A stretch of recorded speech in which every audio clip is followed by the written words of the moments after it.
Hi everyone, welcome to our Facebook Live, and today we're talking about what is a wellbeing strategy. Good afternoon everyone, and welcome back this week. And I think this week we're going to be focusing on, or let's say for the month, we're going to be focusing on the theme of well-being. And I think it's something as an individual, an organization, we tend to put on the back burner. So I think it's just right we kind of just build a theme around it for the next few Facebook Lives. Good plan. Yeah. I've got a squeaky chair today.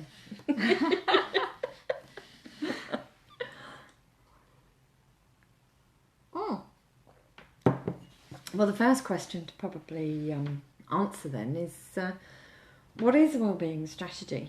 So, a strategy in general is something that gives us the ability to outline the priority areas and manage and improve the well-being of the organisation and the employees that work in it. It's about the formulation and the implementation.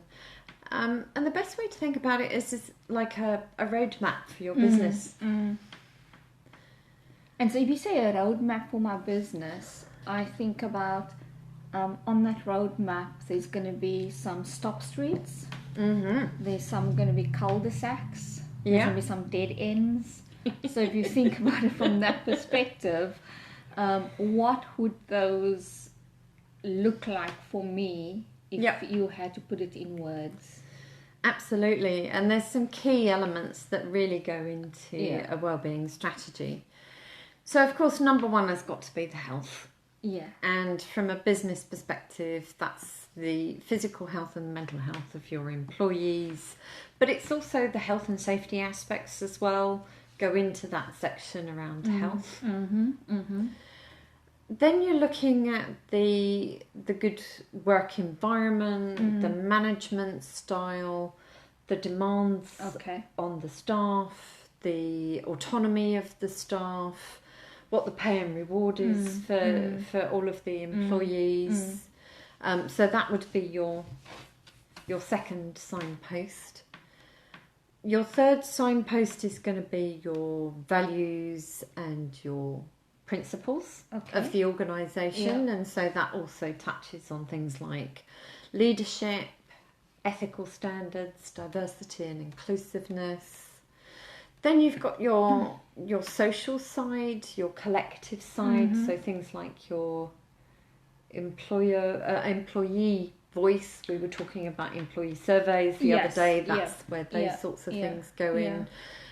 Your positive relationships, the networking within the organisation, managing remote workers and home workers, all that sort of thing, making sure that people are all joined up.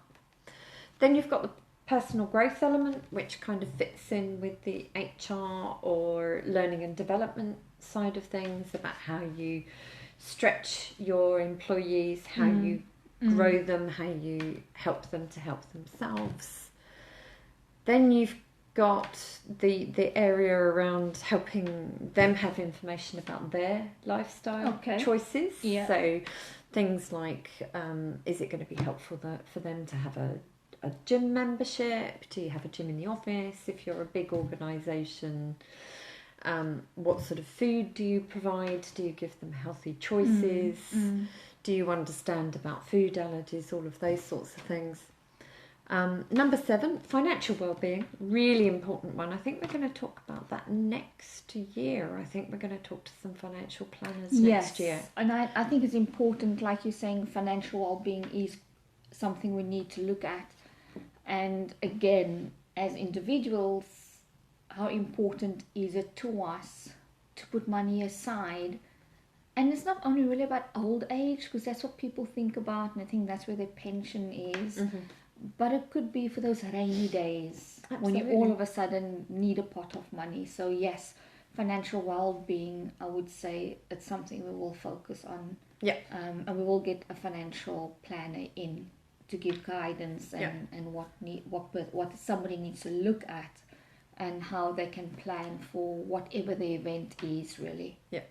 There's nothing more stressful than the finances being in a mess. Exactly. And there's a lot that people can do. Yeah.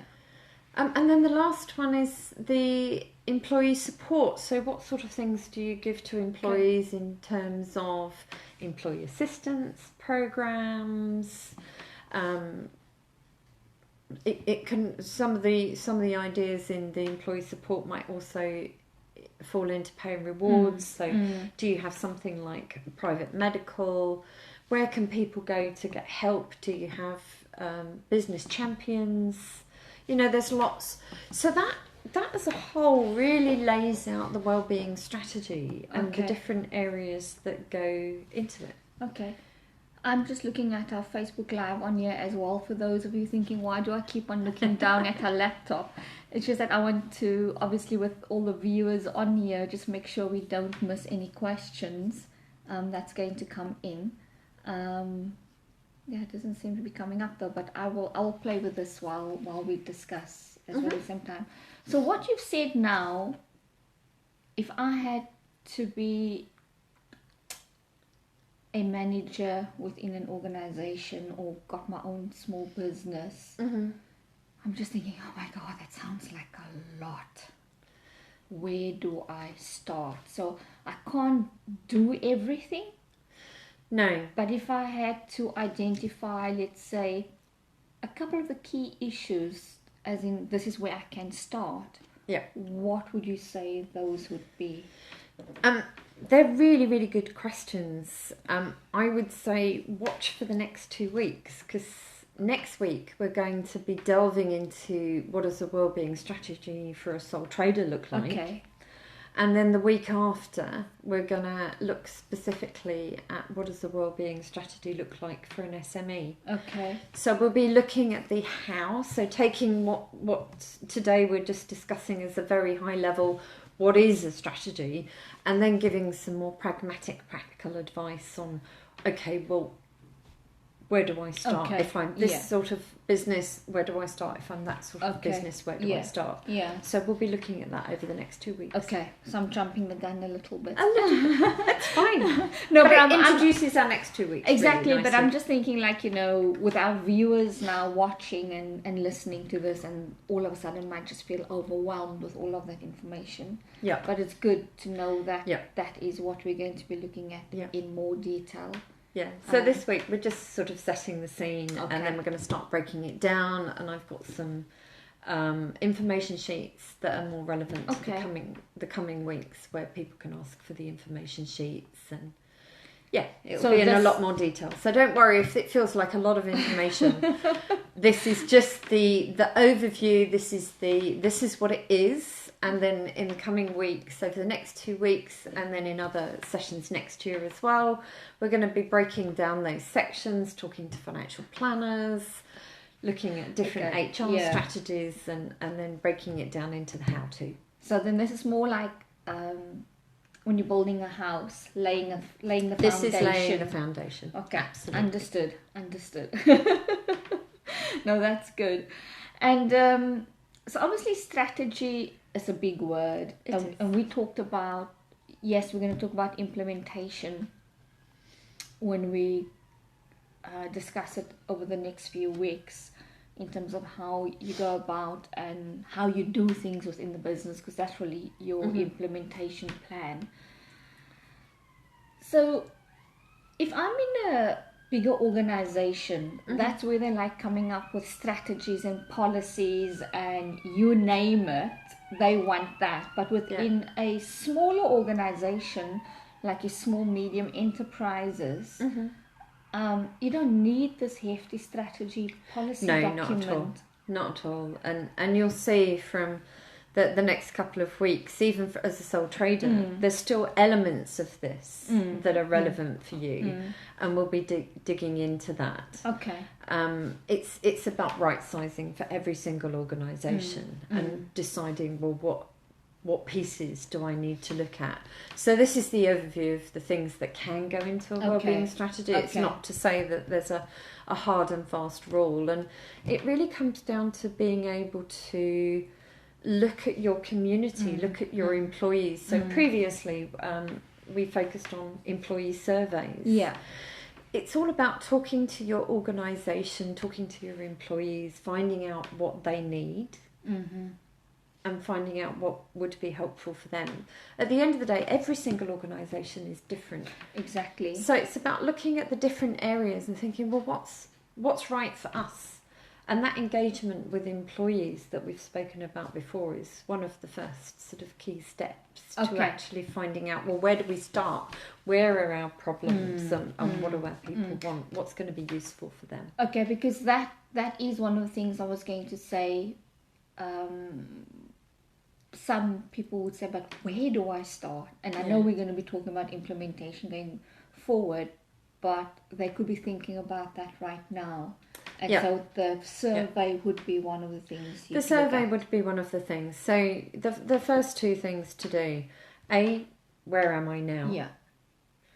And as part of that, what are the issues? So then you know where you're going to be focusing on your areas of focus. And then B, what's right for our organisation, and you find out what's right for the organisation by talking to your people. Yeah. You get their input and their feedback. People are engaged with things that they help create. So if you want a strategy that's worthwhile and meaningful for your organisation, you get your people to help create it. Yeah, true, because it becomes a document.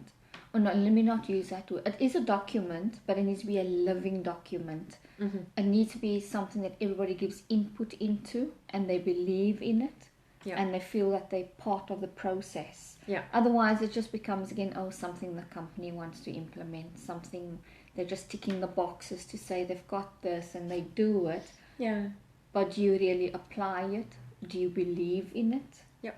And how important is it really to the organisation? Yeah. And do your employees feel an attachment to it? Do they feel part of it? Is so important for success. And I think probably the last thing to mention before we close out of sort of laying the foundation, this isn't a one and done type thing. Okay. This is an ongoing. So you're doing your original assessments and finding out where it is that you want to put your focus.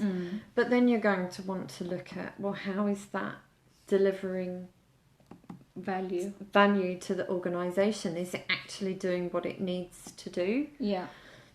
And so it's something that you need to review and keep on top of and constantly be reviewing and asking people about. No, definitely. Do we have any questions? And that's what I've been looking at. Oh, yes, we do. We do. So we got two questions. Oh, one wow. from Praveen and one from Fatima. So the question from Praveen is, good afternoon to you, Praveen, as well. I was wondering, in today's work environment, it can be very stressful. What does management need to look at when looking to implement well-being strategies, and what advice would you give?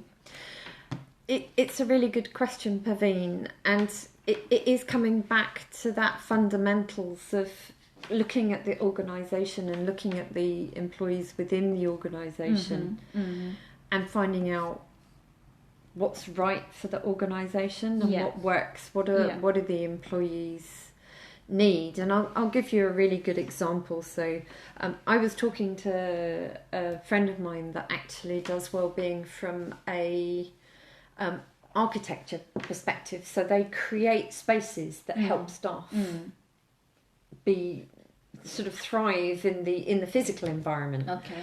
And he had an organisation that he went to see, and they'd been seeing the Microsofts and the Googles of the world, and they wanted all these wonderful funky areas and these breakout sessions. Yeah.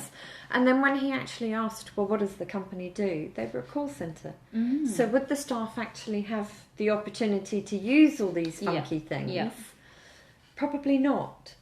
So it's about looking at your organisation and working out what's right for you. Okay. And I guess also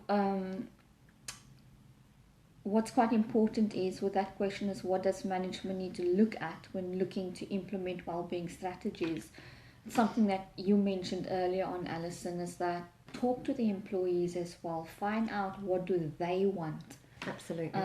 It's no use implementing things and it's not going to be used by employees. Yeah. It could be that they just need something as simple as an employee assistance program, in terms of having somebody on the other end of a phone to be able to speak to. Yeah.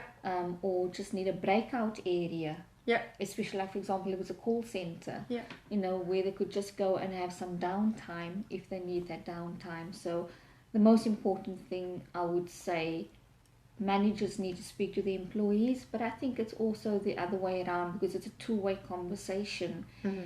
In that, if as employees you feel there is probably not that much attention being given to well-being in the workplace, and it's something that the company needs to focus on, then go and speak to your manager about it. It could just be that they probably didn't think about it. Yeah. Because they got so many other things going on that the thought probably just didn't cross their mind. And I think these days, with most organizations, they want to become an employer of choice. They want to retain the employees. And I would say in 98% of the cases, I would like to believe that they would listen to the employees and see what they can implement. Absolutely. Yeah. And it's all about making sure that you create an open door policy, an open climate, Exactly. a climate that's supportive for the employees, that people do feel that they can share how they really are, that they can share, if demands are getting too much for them, they need to be able to go and say that without fear of being marked down for not being able to cope. It's about creating that climate, that supportive climate for everybody. Yeah. And also understanding it's not just the organisation that's different, but employees are different as well. What one person might thrive under and look as, completely manageable pressure, for another person with very different home circumstances, it might completely destroy them. So it's also about understanding each other within the team and looking after each other as well. So it's not one size fits all. Absolutely not. Okay. And there's another question from Fatima. It says, what is a good environment from a well-being perspective? Hi Fatima. Again, another really good question. I mean, if you think what keeps you well, you need light, you need fresh air, you need space to be able to move around as a human being.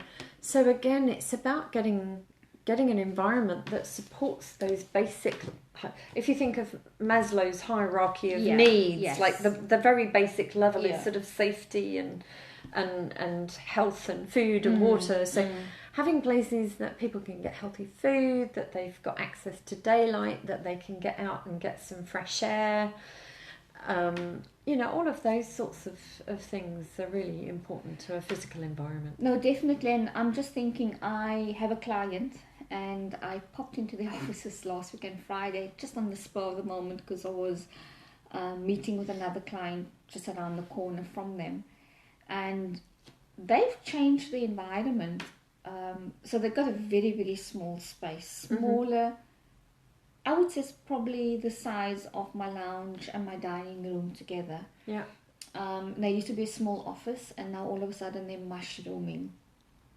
And I went into the kitchen area and I'm like, oh my God, like, are you all on a health freak diet or whatever? And what they've done is they've brought in like nuts and fruit and you name it. They've created that space within the kitchen area. For people to break out into, but then also just nibble on stuff, which the company pays for. That's nice. And they kind of just stock it up on a regular basis with regard to that. That's nice. Yeah. And also you have to spend so many hours if you work in an office in that physical environment. Things like a really nice plant in the environment. Making it green, making it nice, a nice space to work. Having that, I don't know, that sense of it's cozy, it's friendly, but it's also as much about what are the needs of the people around you. So say I'm sat here and you were sat the other side of the desk and we're both on the phone all day, how are you setting up a space that actually we can still interact, but if we're on the phone all day, how are you also doing it so that the other person that you're talking to isn't being interrupted by the person opposite you having a phone call? So it's really fit for purpose spaces. Yes, and as I said, they've got a very small office space, and something that they've also brought in, which wasn't there the last time I visited them, are these pods, and so they're soundproof. Yeah. And if one of them need to have a conversation with a client, but it needs to be confidential, and they've really only got 2 meeting rooms, and let's say those meeting rooms have been taken up, then they can actually just put on their headpiece, switch the landline to the headpiece, and then walk into a pod, and then go and have a conversation over there.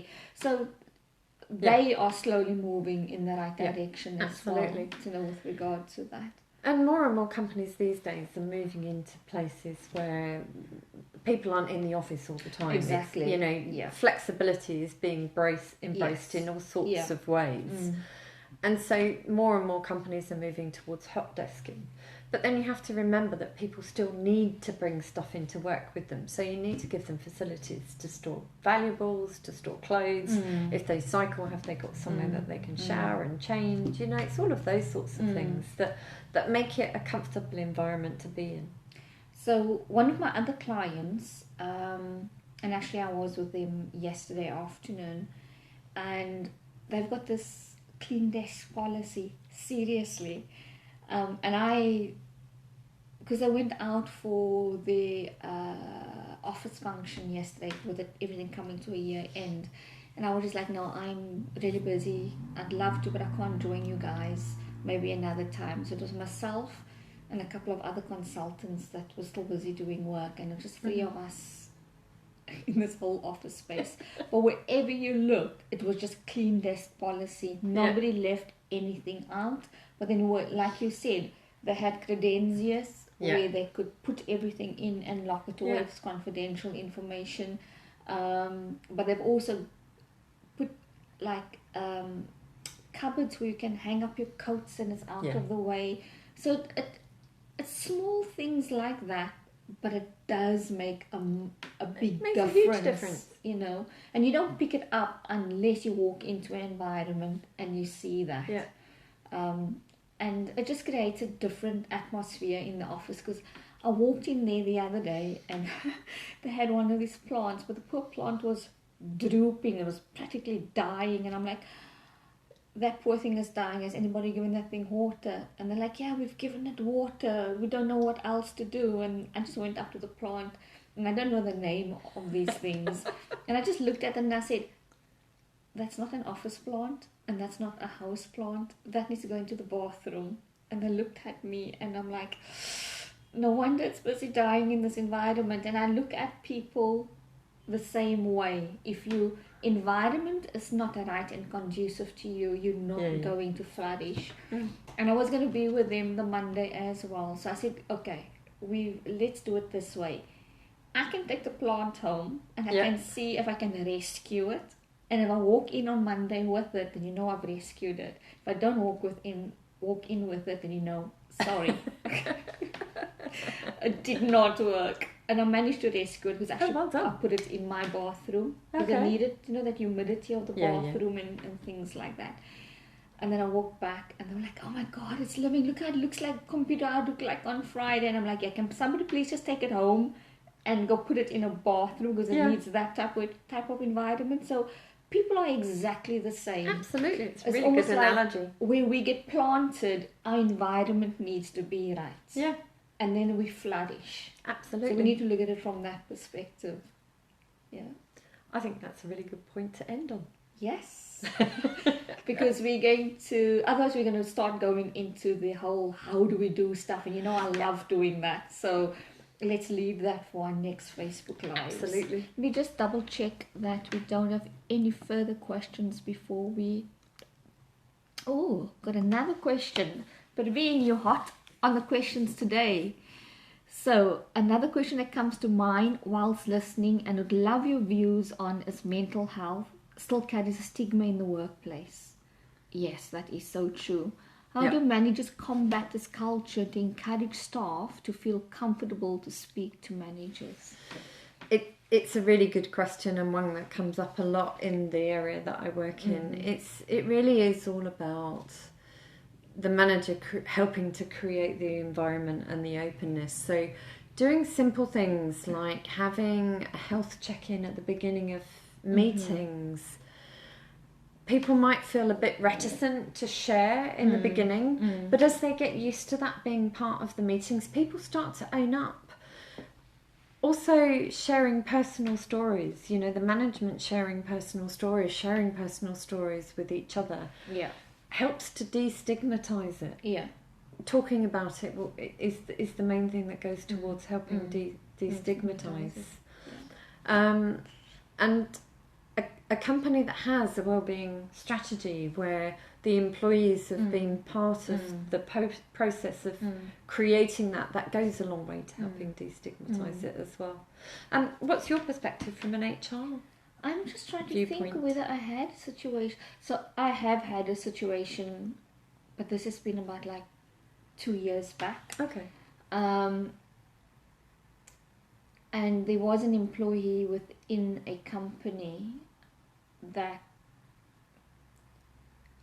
due to recreational drug use, let's not beat around the bush, that is what it was, she developed symptoms sometimes of anxiety, and it just created issues. So we knew in certain environments we could not leave her in those type of environments because it would open her to want to go and experiment again. So I'm not going to disclose the type of company it is.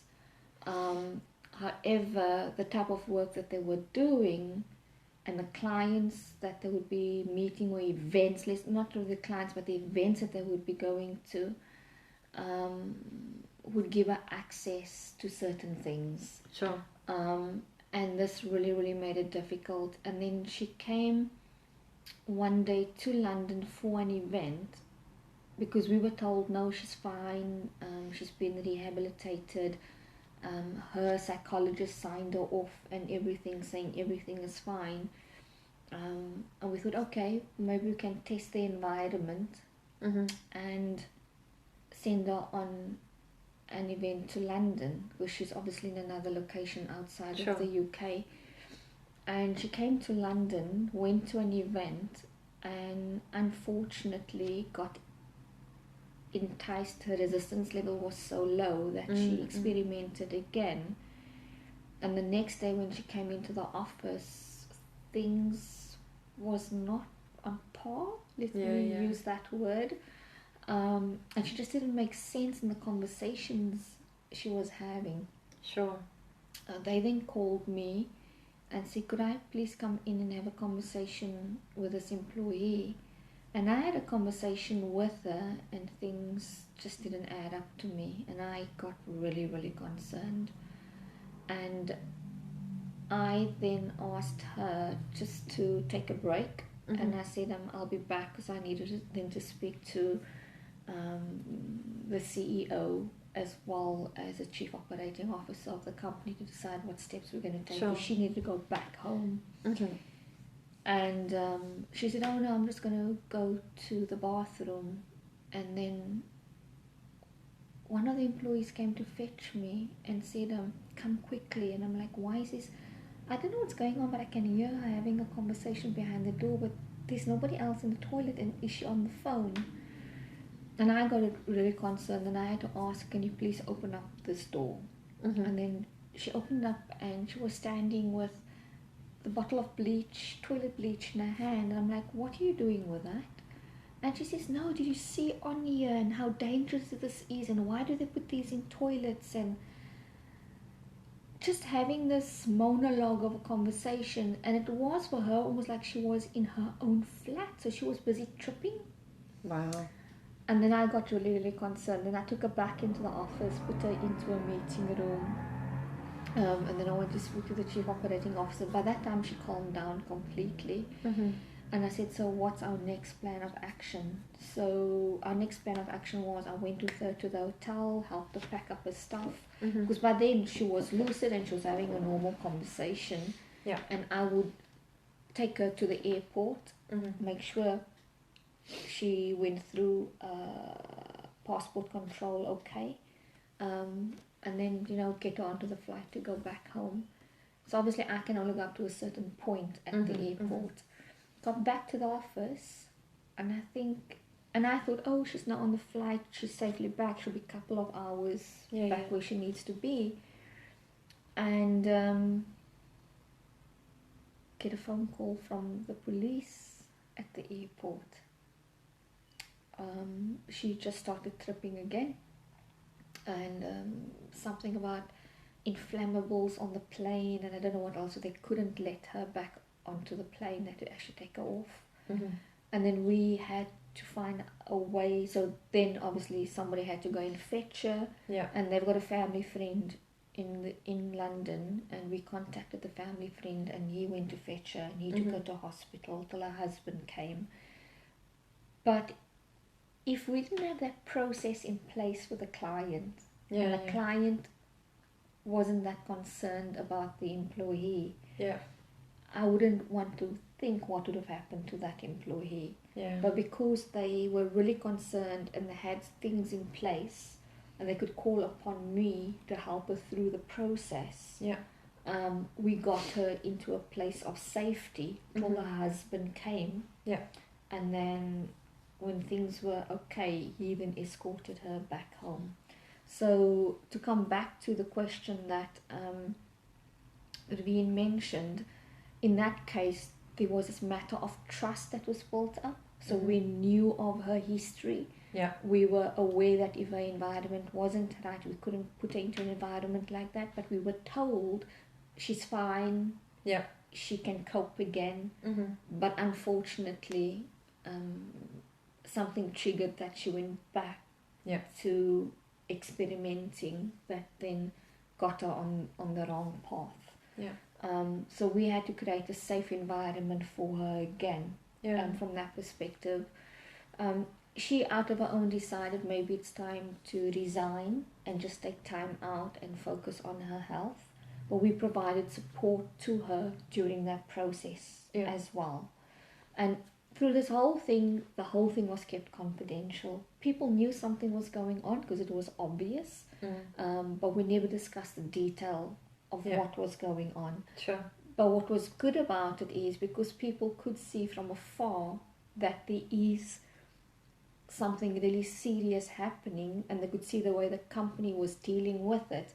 It left them with a confidence of, if they had issues, they could go and speak to management about it. So it's the importance of building the trust with your manager and knowing you're able to do that. Because it comes down to a relationship that you have. But it also sounds like management actually showing the behaviours that they wanted people to mirror. The behaviour that they showed that they cared, they showed that they looked after it, they were open, they were honest. It was spoken about, not swept under the rug. And I think that's one of the key things about people catch their behaviour from management. So management have to be the leaders. It's if they share stories and if they talk about things, then it cascades throughout the organisation. No, definitely. I mean, that was a long way to answer that question, but I thought it would be easier if I give an actual example of what a company did and how they've built up trust within that organisation. So good question, Parveen, and I think it is something that people struggle with. And how much do they disclose, and do they disclose this? Because they also don't want to be viewed as not being able to do their work. And I think with some companies there is still a long way to go. But it's a whole piece of education that needs to take place. And also again, it's because people don't know how to deal with a situation. They've not been put into that situation, and they're scared of doing the wrong thing. It's not that they don't want to do it, but I think it's more the fear of they might do something wrong. I think there are some companies though that actually don't want to embrace the whole well-being aspect. I was delivering a talk at the business library in the city, and one of the delegates was working for an organisation where they just had several people leave because the ethos of the company was to put so much pressure on the people that work for them. And the attitude of the management wasn't to actually review how their way of working and their particular climate in their office contributed to those people resigning. Their attitude was, well, go and find us some staff that are more resilient that can cope with the pressure. So not that they needed to do anything to change, but they wanted different sorts of employees, and it's just so. I understand what you're saying, that companies do want to embrace it, but I think there's still an awful lot of companies that have still got an awful long way to go. So I think on that note, yes, might be good if we close off. So I do understand people that's probably still logged in and watching us, that you might also have things that you want to do. But thank you for staying with us during this session, and thank you for the questions that have come through. It's nice to see that there's interaction. And watch out for the next couple of weeks. That it's going to be more the implementation and how we do things. Absolutely. Yeah. Anything else you want to add? No, that's all from me. Okay. Thank you, everyone, and we'll chat to you again next week. Bye. Bye.